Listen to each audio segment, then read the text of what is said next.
Hey there. Welcome, everyone. I am Dr. Dream, and welcome to the It's All Good show, specifically Psychedelics as Medicine. Today's conversation is one that sits right at the intersection of love, healing, and, of course, a little bit of controversy. We're talking about relationships, not just how they begin, but what happens when they start to break down, and more importantly, what it actually takes to bring them back. And so I know this is valuable information for everyone. Today's guest is Jonathan Robinson. He is the author of Ecstasy for Couples. I gotta love that title. It's a book that explores how connection, empathy, and emotional safety can be accessed in ways that most people have never experienced. And what's really fascinating here is not just the method that he talks about, but the idea that what may take years in traditional therapy could, under the right conditions, shift much more quickly.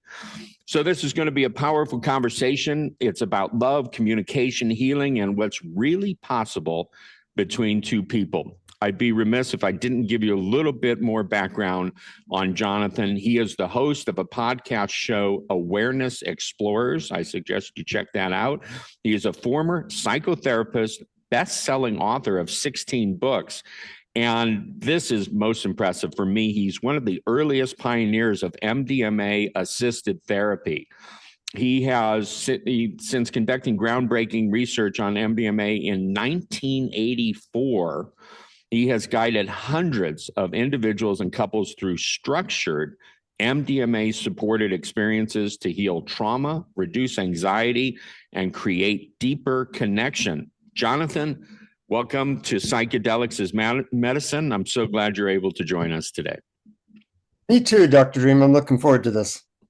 So before we dive into everything, first things first, just address the legalities around this, MDMA and assisted therapy and how it lines up with the states and everything like that. Well, in the United States, it's all illegal. I've been doing this underground, so to speak, for 40 years. But, I found a way to reduce my risk basically to zero. And I actually teach a training. I've trained over 500 practitioners on how to do this in a way that really carries no legal risk. And that is, we do most of our sessions, or now I do all my sessions over Zoom. And it's totally legal to talk to people over Zoom. The fact that they're on MDMA is their business.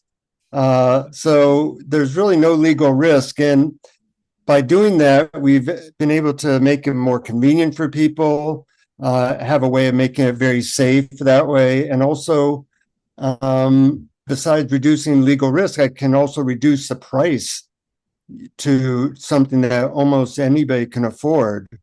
And that way, instead of reaching just a few people, we hopefully can reach tens of thousands of people. Well, I appreciate you giving us that information and that framework. It makes quite a bit of sense. Now, you've worked with hundreds of couples over the years. What were you seeing again and again that told you something wasn't working in the traditional approach? Well, in 1997, I was on Oprah for a book I'd written called Communication Miracles for Couples. So I'd already been into couples therapy. But, couples therapy is generally a long, slow slog. And it often takes a couple years to really make a lot of progress. And what I found after that book became a bestseller, I was working with a lot of couples, and the ones that I was able to use MDMA with got better in a day. And the ones that were not using MDMA, it took 2 years. So I said, I would tell couples, well, we could do this the long, slow, expensive way, or we could do this the quick, inexpensive way. Which would you prefer? And the inexpensive way is also not just quicker, but a lot more fun. So I ended up doing a lot of couples therapy with MDMA, obviously wrote the book Ecstasy for Couples. And when COVID hit, I wanted to see if this could work over Zoom. And to my surprise, it worked even better over Zoom than it did in person, because people could be very comfortable in their own home. They could have their pets or whatever there comforting them. And there were less distractions, actually. So lately, that's what I've been doing. And of course, that reduces the legal risk as well. Okay. Now, when you say couples wait years before getting help, what's actually happening during that time? What are they reinforcing without realizing it? Well, all bad relationships or relationships in trouble have the same tendencies. I call them blaming, shaming, complaining, and explaining, none of which works. When was the last time, are you in a relationship, Dr. Dream? Married, yes. Yeah, okay. So when was the last time you told your wife what was wrong with her and she said, "Oh, thank you. Now I see that. I'll have to change my ways." That was That never way happened. early, and it never happened that way. Yeah, right. So, but that's the language we learn, and it doesn't work to increase the love or solve problems in relationships. So on MDMA, what happens is couples let go of all the blaming and shaming and complaining, and they're very open and able to work out their actual issues. And that takes, the MDMA lasts 5 hours, and I can work through sometimes 10, 20 issues in that time.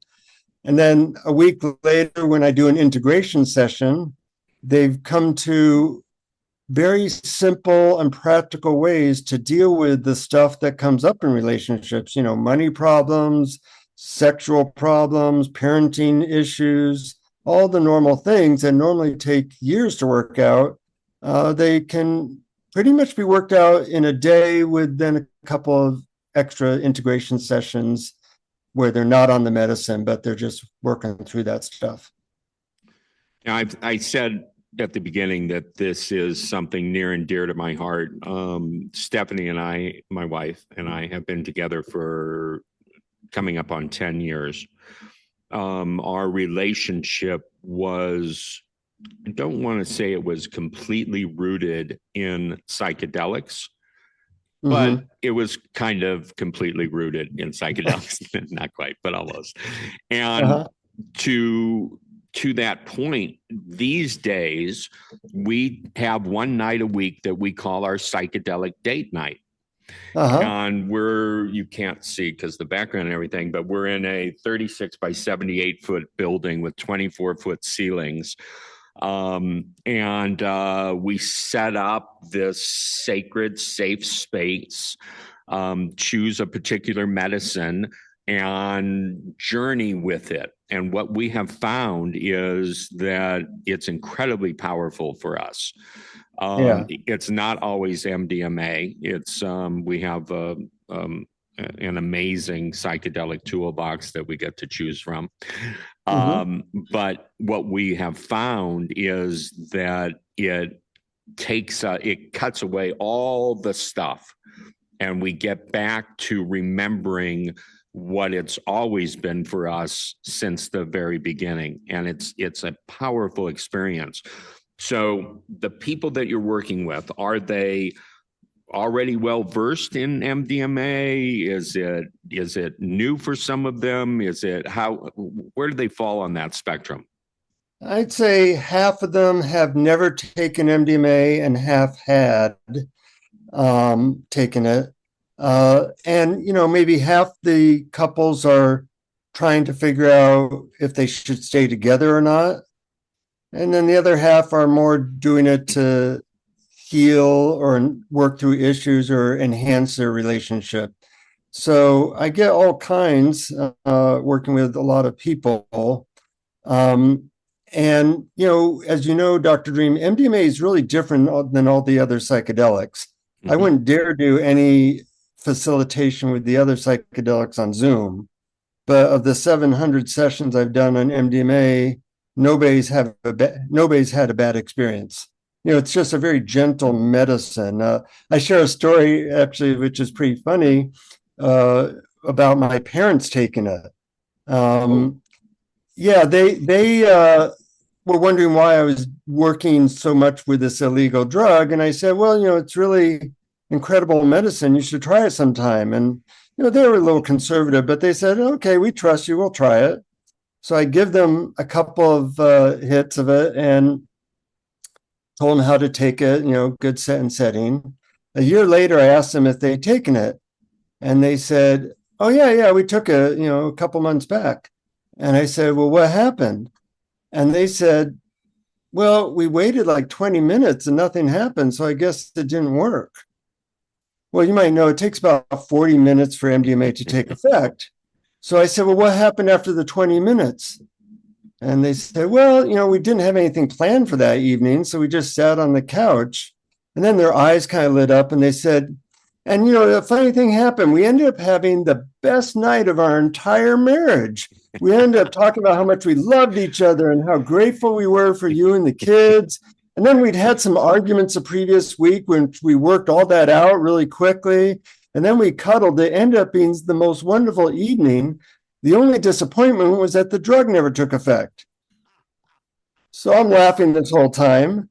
Obviously that was the effect of the medicine, but it's so gentle that people don't necessarily think it's really working because they're not hallucinating or anything. Right. It just gives you your best, most open, most loving, most sober self, which happens to be the best way to do therapy.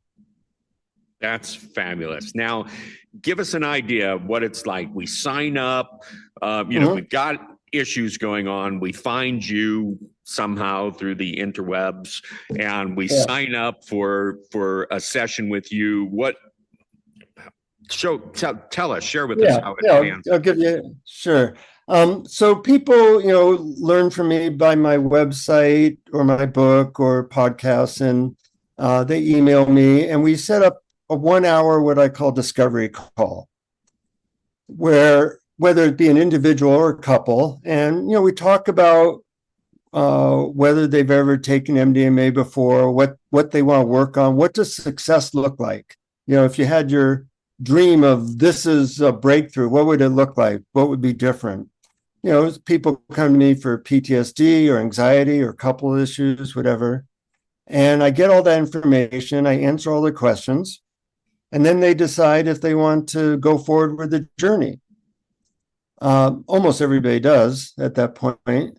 We set aside 5 hours. Now, one thing I do is I give people the name of somebody on the app Signal. Are you familiar with the app Signal? Yes. Yeah. I want to make sure they get good medicine. And I don't supply the medicine, but if they don't have a supply, I give them the number of somebody on Signal who can supply them the medicine. And that way I know that they get pure medicine. Right. Which is important because a lot of the medicine out there is not pure. If somebody has a bad MDMA trip, I can pretty much guarantee it was not pure MDMA. So they, get the medicine. We come up with 5 hours to spend together.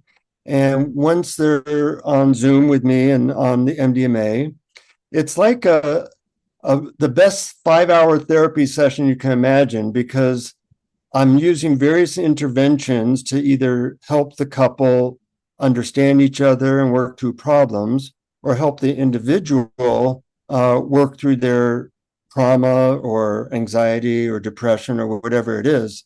And on MDMA, everything's accelerated. So something that might take a year or two to get to the bottom line of what's really going on takes about 30 minutes on MDMA. And then I can give them interventions that really make a difference. Now, people aren't, totally cured with MDMA. What I try to do is give them the key technique that they can do in 5 minutes a day that will really help with whatever issue is going on. So then a week later, we do what I call an integration session, and they're not on MDMA. And we go over what they learned and what methods I gave them to help them with their issues. And I also record the sessions. A lot of people say the recording and listening to the sessions is incredibly impactful. So that's the protocol. And occasionally, not usually, but occasionally, I also then will do like another integration session just to cement the changes that have happened. So that's the basic protocol. Excellent. That follow-up, the integration is so key. Talk to us or give us some examples of interventions or techniques or methods that you might introduce or assist couples with. Sure. One that's really simple. I found that couples that can do this technique really it incredibly transforms the relationship. I never have couples come into my office and say, we really understand each other very well. That's why we're thinking of separating. That doesn't happen. But most couples really don't understand their partner very well. And so I have them learn a technique. I call it the acknowledgement formula. So when your partner complains about you or their day or anything, you should say, it sounds like, and then summarize what they said in one sentence or less. Sounds like you had a really stressful day at the office, or whatever it is, because we often interrupt our partner, or we tell them what they're saying is wrong, or we try to fix them. None of this works well for understanding. And then you should guess how they feel. Oh, that must feel frustrating, or that must make you annoyed, or that must be difficult, or whatever. Now, that's a simple technique, but couples that can do that usually end up being able to really connect and feel good about each other. Another thing that can be helpful is being able to do really sincere appreciations. We forget to appreciate our partner. And there's an art and even a science to doing that in a way that's very helpful. Another thing I do is I give them what's called the problem-solving question. Most couples are terrible at solving their problems. What they do is they try to convince their partner how their partner's idea is completely wrong and theirs is completely right. That doesn't work very well. Right.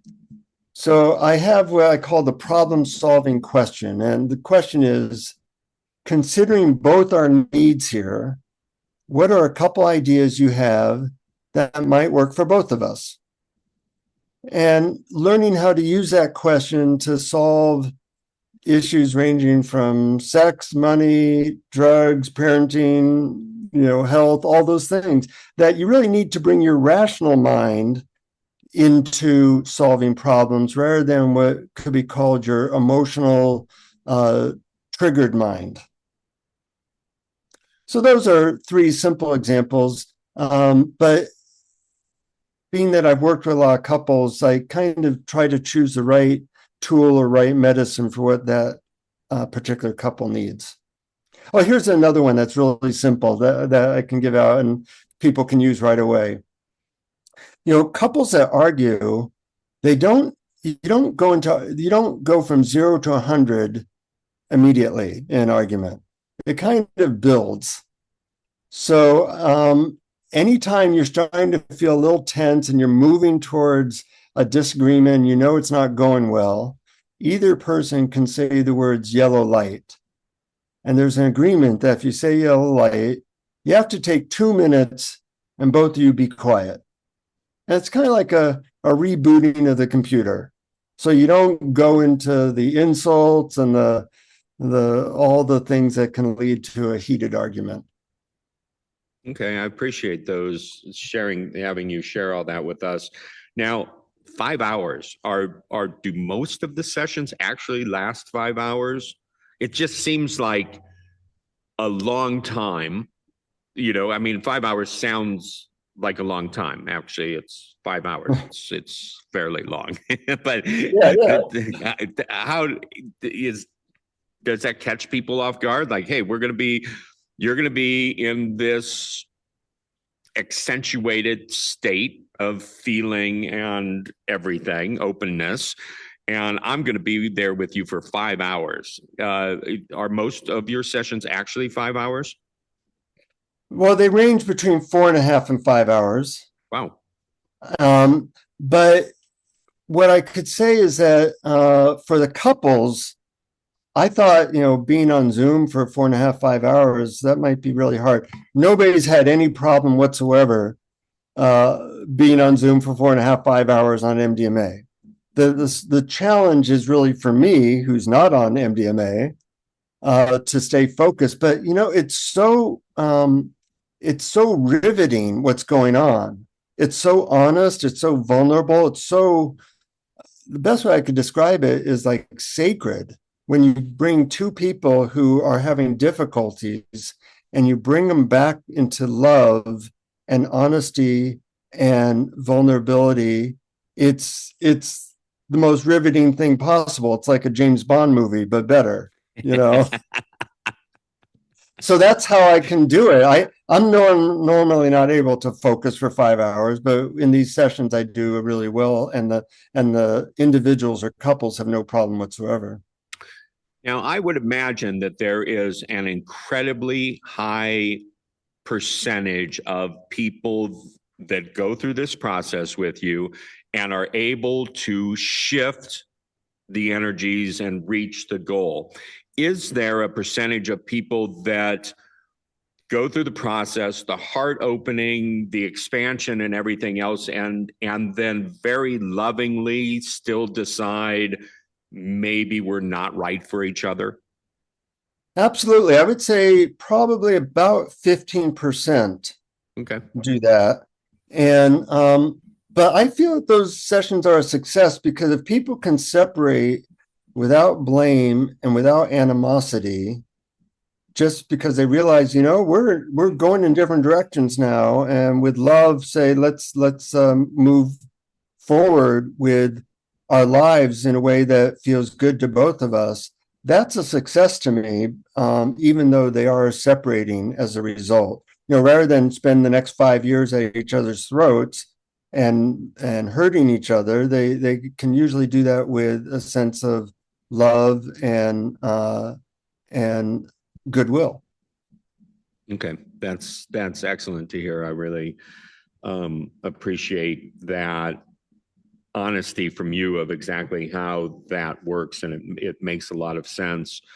Give us some stories, if you can, of where people started at, just some practical things that people listening to this podcast will hear and be like, whoa, okay, he pretty much just described where our relationship's at right now, and honey, listen to what happened to this couple or something.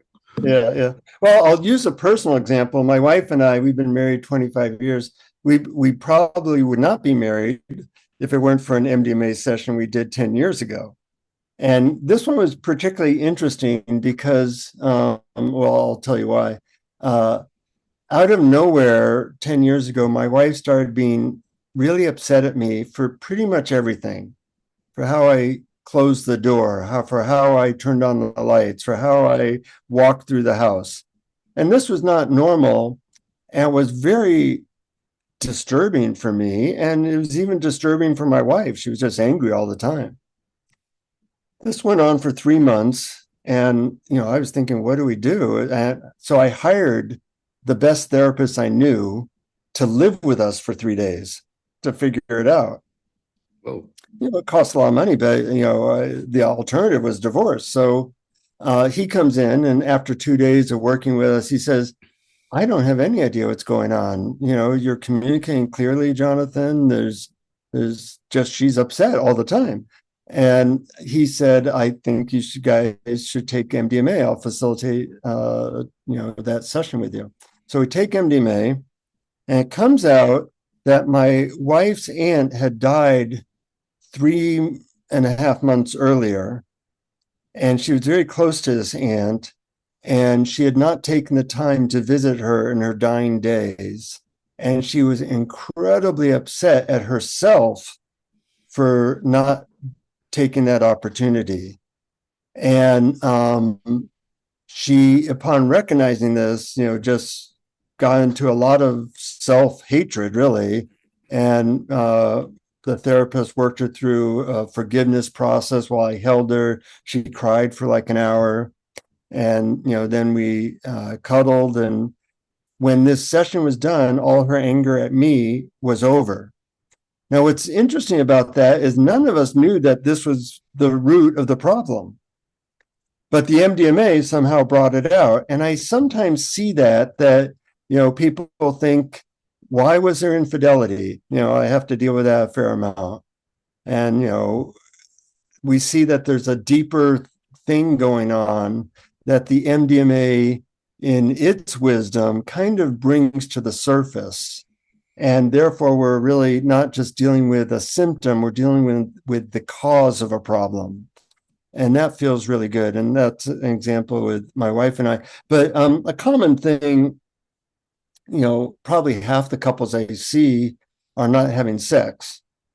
And their explanation for that is different than the real explanation. And on MDMA, we can usually get to the bottom of that obstacle, remove it somehow through communication or maybe even a trauma reduction technique. And then, as sometimes happens, though, they're so attracted to each other right after that they say, "Hey, can we take half an hour to turn down the Zoom, and we'll get back to you in an hour?" And I say, "Sure, it's your time." And when they come back in an hour, they say, "Well, that's the first time we've had sex in 4 years or whatever." And they're both smiling, and that feels really good. That's excellent. That's powerful. Now, do people try and do this work on their own without you being there for 5 hours? And does that work? Well, in my book, Ecstasy for Couples, I do talk about how to do this medicine on your own with your partner, as well as, what a facilitator is like. The problem with doing it on couples doing it on their own is they tend to just bliss out. And there's nothing wrong with that. I mean, loving your partner is great. But tends to be not so therapeutic, because if there's on your own, well, let's just cuddle, love each other and such, rather than look at the issues. The advantage of having a guide that's trained is that they get to really work through stuff at an accelerated rate rather than just have a good time. Although, ecstasy is properly named, it feels really good. Right. Just comes to mind dosage. What how does that fall into alignment if someone actually knows what they're getting and everything like that? What's the suggested dosage for this type of experience? The normal dose is 120 milligrams, and then I always make sure that they have a booster dose of 60 milligrams with them as well. And sometimes, one client is pretty high and the other hardly feels anything. So that way, the client that's high doesn't need to take the booster dose. The client that's not high or so affected, they take the booster dose. So I want them about even out that way. Unlike the other psychedelics, there's not much of a range for the proper dose of MDMA. Sometimes people might take a little bit less because they're sensitive, or might take a little bit more. But the dosage is pretty in a small range for MDMA. And then, the other thing though with dosage is that in both the Ecstasy as Medicine and Ecstasy for Couples book, I talk about supplements you can take that reduce unpleasant side effects, like a tight jaw or the next day feeling tired. And 5-HTP or... Well, actually, 5-HTP isn't the best thing. That was the idea a few years ago. Actually, there's a lot of them. 5-HTP might be good the next day, but not the day of. Mm-hmm. Things like alpha lipoic acid and L-carnitine and coenzyme Q10. And you can go to places like rollkit.com, and they sell you for $15, a whole assortment of supplements that you take a little bit before, during, and after the session. And people that do that find that they don't get any of those unpleasant side effects. Excellent to know. Really, Mhm. really good.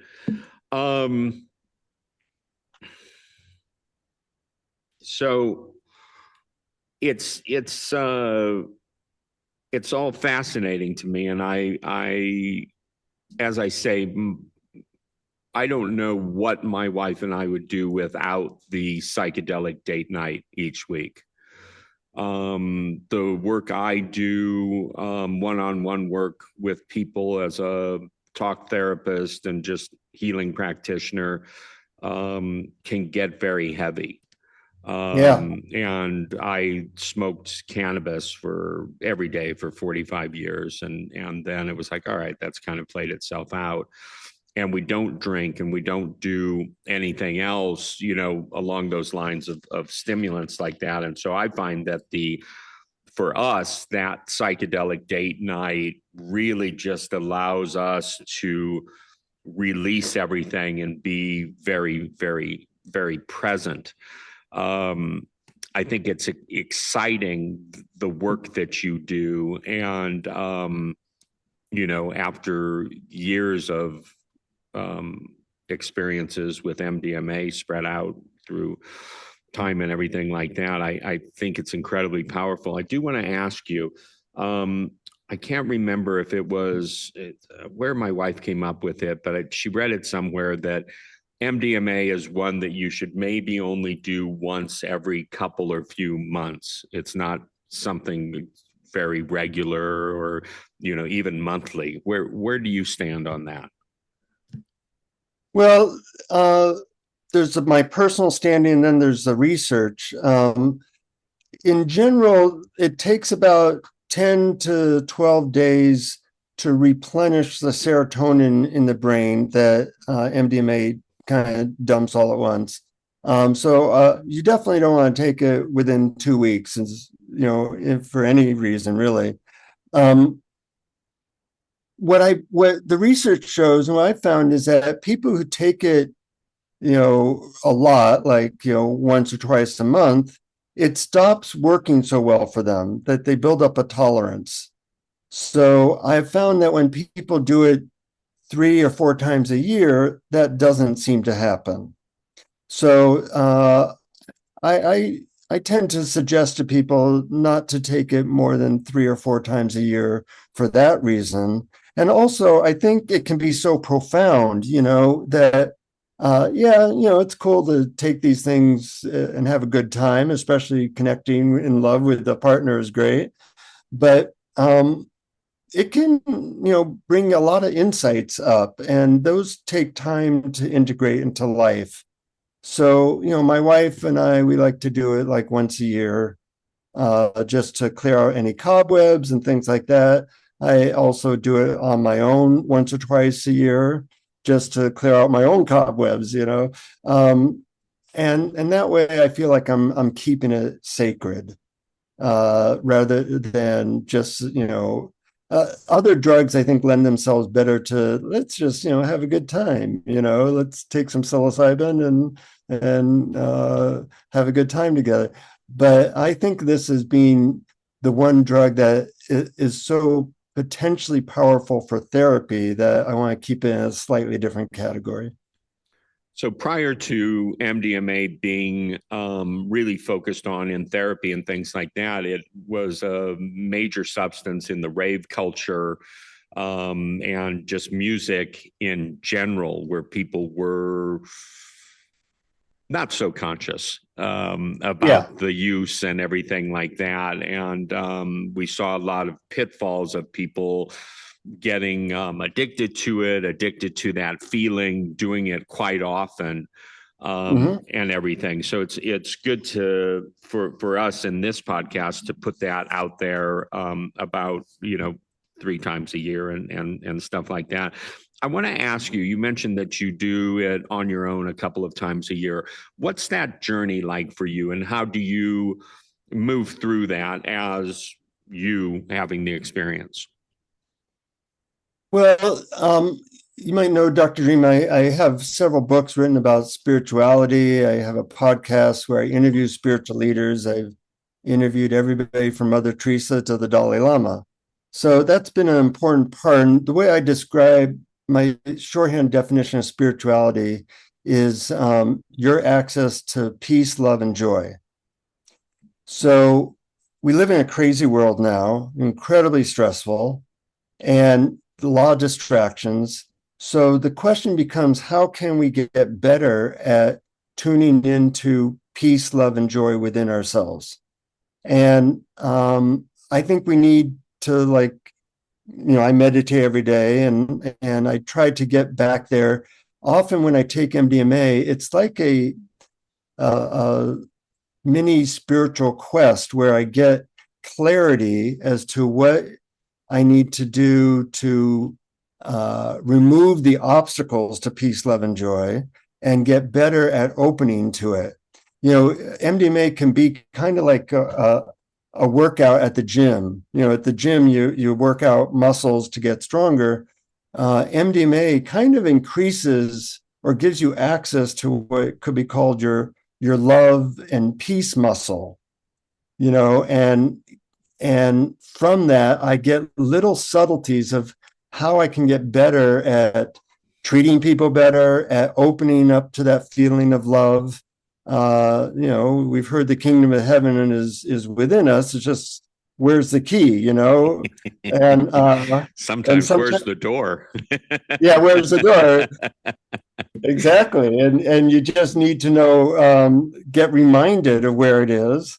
And so I use it as a like a one day spiritual vision quest in a way. It's a lot easier than going to Peru and taking ayahuasca too, which has much more mixed results in my opinion.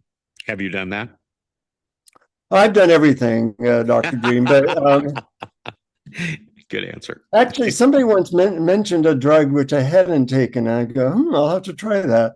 But I've tried everything once at least, and I think all these medicines can be useful if you have the right intention.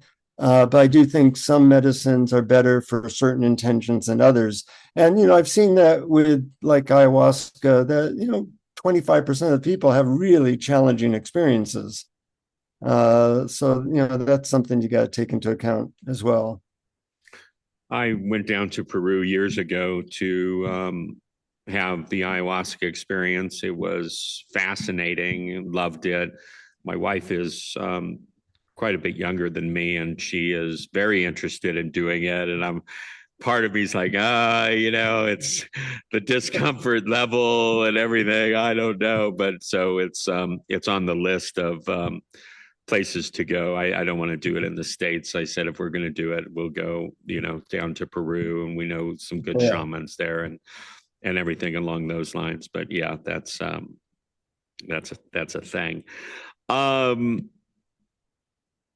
One of the, I know we're here to talk about ecstasy. I just want to ask for your perspective on ketamine. It's become a valuable tool for my wife and myself. We really like it. One of the reasons is it's short acting.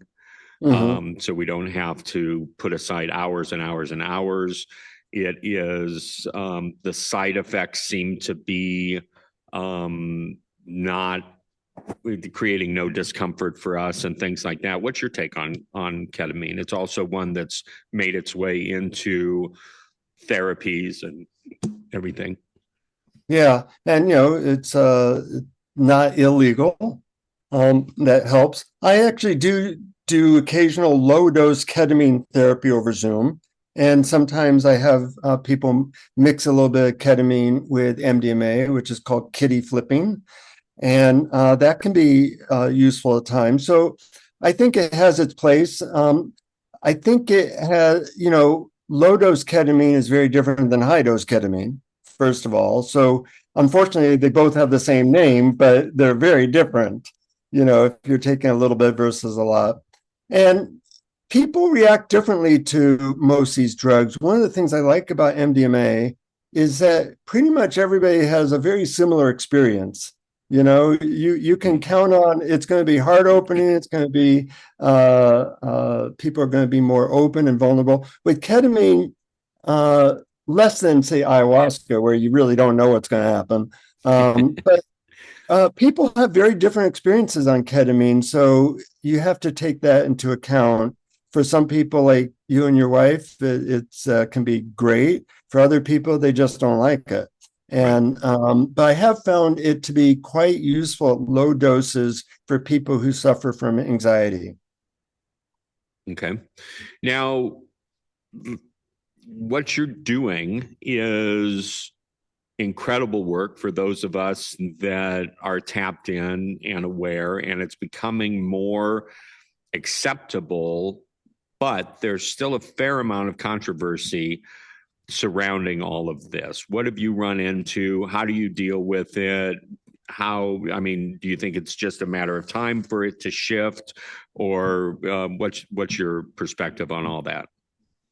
Well, I was talking to Rick Doblin of MAPS last week. He's a hero of mine, and he's been the subject of a lot of people's target, and I have been as well. Because I have the largest MDMA facilitation training in the world. 500 people have gone through it. So some people really don't like this. They're very anti psychedelics or drugs. When I did the training, some people, definitely targeted me, which was unpleasant. But I believe in the mission. I think the world needs more love, it needs more openness, and putting out a protocol where this can be done inexpensively, safely, effectively. I think it's going to keep on growing in terms of the future. With the MAPS protocol, if and when the FDA ever makes it a medically prescribed drug, which I think will happen in the next 2 years, it's going to cost $15,000 for that therapy. That's what Rick Doblin has said, and what I think will happen. So it'll be out of the reach of most people, whereas I can charge less than 1/10 of that, and the people I've trained are busy in the underground movement because people want something that's quick, effective, enjoyable, and safe. So I believe that that's the future. But there'll always be people against this stuff, and that's just part of the program. People want to know about the training. It's they can learn it at mdmatraining.net, and I feel really good about training people to do this in a way that is safe and avoids legal hassles. Let's just dive into that for a moment. What does the training consist of? How does that work out? What's the commitment, time, finances, anything you want to share? Yeah, it's about 45 hours of video from me, from several well-known doctors, from famous therapists. There's a lot of nuance in it, contraindications. I teach 22 different therapeutic techniques, how to market yourself, a lot about marketing yourself safely and effectively, a lot of safety protocols. We've not had a single problem yet in my or other people's sessions. So there's a lot to know and learn, and also people practice sessions with each other, people in the online program. It costs $1,040, but I offer a $200 coupon to your listeners if they put in off capital OFF 200. It's $200 cheaper. And besides the 45 hours of training, I also do free supervision groups for anybody who's taken the training. I do those like 3 times a year. And there's a community now of people who are doing this and we have people from 27 countries, I believe. And it's a rather thorough training on. One of the things that was controversial, though, to tell you the truth, is there's a pretty big application process.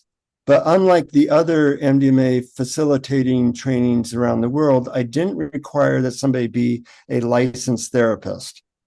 All I required is that they fill out a rather extensive application, and we have a group of people who decide if they have a good enough motivation background to be part of it. So I get a lot of coaches, chiropractors, acupuncturists, people who have been in the space, have a good heart, but they don't have a PhD. And that's where I got attacked a lot, because a lot of people said, oh, unless you have a PhD, you can't do this work. And I just don't agree with that. Right. In fact, some of the PhDs who did apply, we didn't accept because they clearly didn't know what they were talking about. I love that. I do have to ask you something. In the work that I do, and none of it involves the facilitation of medicines. I've just kind of stayed away from that, although now I'm feeling very drawn to your training program. I stopped calling the substances drugs years ago, and always referred to them as medicines. So I have my own perspective. Every time you say the word drugs, there's a part of me that just cringes, because I feel like it gives the wrong connotation, that people are like, oh, just say no to drugs and everything like that. And so hence the title of the podcast, Psychedelics as Medicine, and really focusing on it outside of that drug connotation. And I get that that's just something I carry, but I just love for you to address that for a moment. Well, you're right that the words we use matters. Most of the time I do refer to it as medicine, but sometimes as drugs. Obviously, my book is called Ecstasy as Medicine, right. So I'm aware of that. And we need a cultural shift around these medicines, because when used responsibly, they are breakthrough treatments. And there are good and bad drugs, so to speak, and there's good and bad intentions. And when you realize that these things can be medicines for the heart and soul, then you're really, starting to look at it in a different way. A lot of the drugs out there, like antidepressants, I would call mostly bad drugs, although for 1 in 10 people, they work miracles. Right. So you have to look at different things work for different people at different times. And rather than say, everybody should try this, I say, well, everybody should try something once to see if that seems to be their medicine. I tried Ibogaine. You probably know about Iboga. I was going to ask you about Ibogaine. Yeah, I had a couple of friends that just totally changed their life. I spent 20 hours just having a generally nauseous time. It did absolutely nothing for me. But that doesn't mean that Ibogaine isn't useful. It's incredibly useful for people who are addicted to opioids. It just wasn't my medicine. Right. So different people need different things. One of the things I do like about MDMA is it does seem to be kind of like a Swiss Army knife of medicines. It seems to always be pleasant for people and generally very useful if guided in the proper way. All right. That's excellent. Can I ask you about some other medicines? Are you? Sure. I'm open to anything. So early on in my psychedelic journey, I found DMT, and it has been one of my mainstay medicines over the years. Your perspective on DMT? Well, it's important to first make a distinction between DMT and 5-MeO-DMT. Right. Although they have some similar characteristics, I think of them as quite different. I really enjoy 5-MeO-DMT, often known as Bufo or Toad, things like that. In fact, I do have a interview with the world's expert on 5-MeO-DMT and how it can be used with MDMA. You can find that by putting Jonathan Robinson 5-MeO-DMT plus Marcus, and he goes into it. It's really a good interview. So I found that 5-MeO-DMT in particular, that I've explored a lot more, can be really powerful for spiritual breakthroughs. At low doses, it can be very useful for contacting one's intuition. And once again, different strokes for different people. Some people react really well to those drugs. Some people, they have a freak out. But I think with the advantage of vape pens for DMT and 5-MeO-DMT, it offers a lot more possibility and a lot safer than how it used to be used, which was being shot out of a cannon and hoping you survive. Exactly. This week, interestingly enough, is our 5-MeO-DMT date night that we've been looking forward to. And so it's I originally had it shot out of a cannon, and it was a urban shaman facilitated the experience for me, and she was really good, but I was given too much, and I was not able to bring anything back from the experience. Although what she told me I did while I was under was just outrageous. Jumped into her partner's lap and cuddled him, made sounds. They did, before we started, she said, do you mind if I video it? And I said, nah, I've done DMT hundreds of times. I've never done 5-MeO, so I didn't really know what I was talking about. I said, we don't need to video it. I'm not gonna do anything. And she said, do you mind if I audio record it? And I'm like, yeah, that's fine. And so afterwards, when I got back, she said, do you want to hear the audio recording? And I'm like, oh, sure. And she played a recording of me making guttural sounds that would have fit really well into The Exorcist or some movie like that. It was like, I was like, that is not me making those sounds. So it's interesting. And then someone introduced the 5-MeO vape pen to us and facilitated an experience for us just in the last year. And it was very, very nice, very comfortable, very, different than NMDMT, which, as I say, has been a mainstay. I used to have times that I have a little shelf by the bed, and there's the DMT vape pen there, and I would look at it before bed and I'd always be like, I wonder if tonight's the night, and sometimes wake up at 3 a.m. and I'm like, yes, I think it is, and get it and have an experience and go back to sleep, which has always been kind of fascinating. I do want to ask, because you've talked about some things working well with MDMA and things like that. What other substances, medicines, do you feel have a comfortable synergy with MDMA? Most, actually. Excuse me. In the book Ecstasy as Medicine, I go into that a fair amount, but just quickly, a lot of people will find taking a small amount of psilocybin with MDMA either before or towards the end of the journey is all good. Ketamine can be really good at the beginning of an MDMA journey or towards the end. Cannabis, a lot of people take cannabis towards the end of an MDMA journey in order to extend it. I always find it interesting when I've taken some marijuana towards the end of an MDMA journey. There's no marijuana effect. It just extends the MDMA journey. And that's kind of nice and kind of makes the come down a little bit softer. LSD and MDMA, a lot of people find that to be their favorite drug combination of all time. So it's one of those things that does do well with almost all the other psychedelics. And that's a nice little perk as well. I can see a T-shirt that says MDMA plays well with other medicines. Yes, it does play well. Well, it's the love drug, you know. How can you go wrong with opening to love? Yeah, you're exactly right, and it truly is.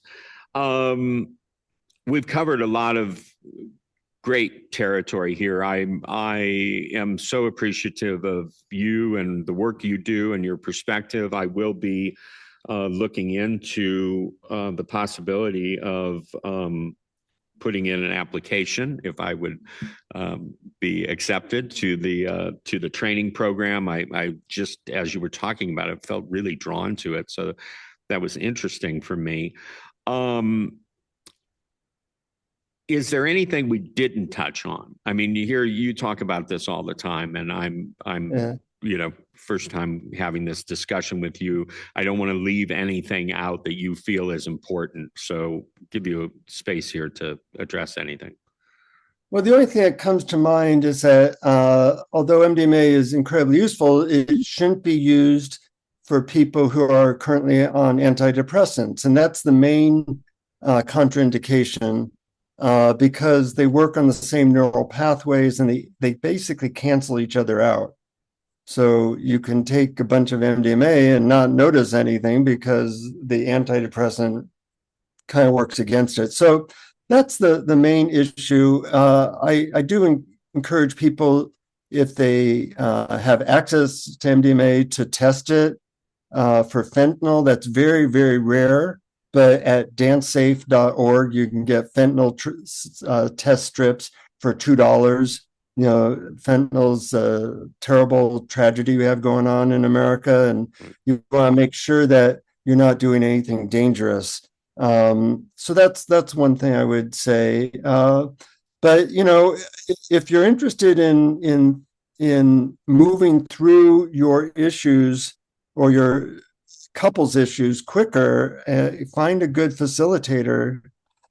If people go to my website, the letters xtcasmedicine.com, I can send them a referral sheet of facilitators that I know are really great and don't charge much. So that can be helpful. And also, if they put in their email address, they get 12 questions that lead to instant intimacy with anyone.